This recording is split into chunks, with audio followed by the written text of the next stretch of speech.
everything in the wrong bin. This is more about education over enforcement.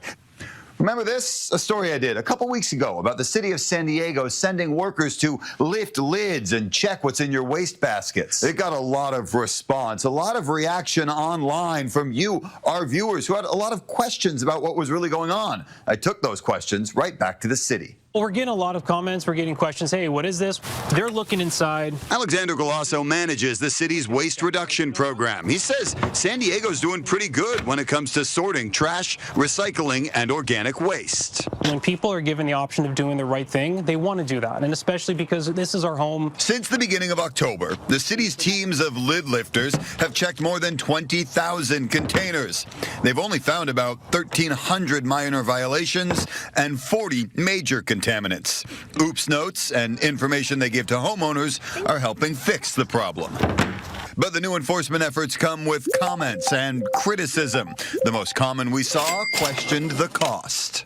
What's your reaction when we see comment after comment saying waste of taxpayer funds, waste of money, why are we doing this when the city has a budget deficit? How do you respond to that? So first and foremost, it's actually a regulatory requirement. Every city across California has to do this because of SB 1383. Number two, our code officers are already in the field for various reasons. This is only a few hours in the morning. They get here, we get set up with their routes, they head out, they beat the trucks, and then they go about their day. So it's actually one part of their job. Two, it's in their respective zones.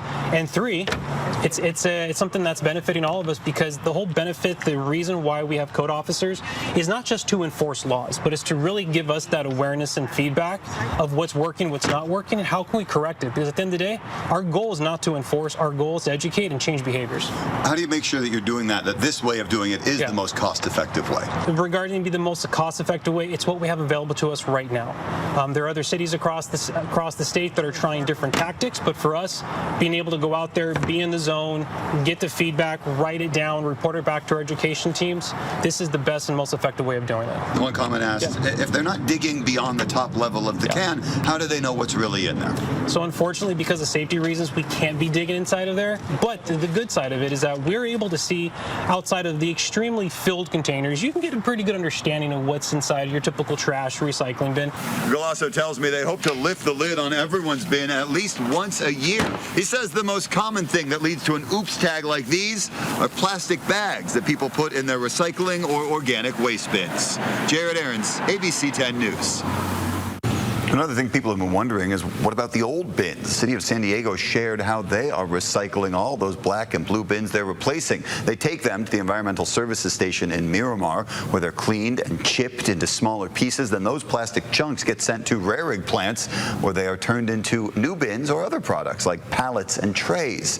The new gray trash bins are more durable. They include RFID chips and better labels to help people sort waste properly. The rollout of the new bins continues through March 2026.